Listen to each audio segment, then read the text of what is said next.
Tired of juggling between your co-editor and GitHub? Let's streamline your workflow by connecting VS Code directly to GitHub in just a few easy steps. First, open Visual Studio Code and navigate to the Extensions Marketplace. You can find it on the left sidebar, represented by a square icon made of smaller squares.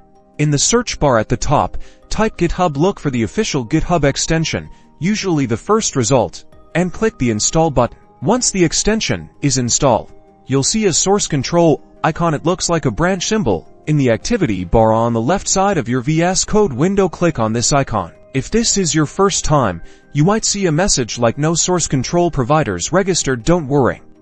Click the Initialize Repository button to create a new Git repository in your project folder. Next, VS Code will prompt you to sign into your GitHub account. Click the Sign In with GitHub button. This will open a browser window asking you to authorize Visual Studio Code.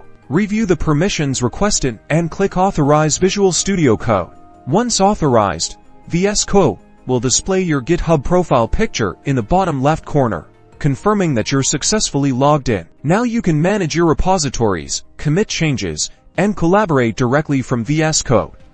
This integration significantly boosts your productivity and simplifies your development process.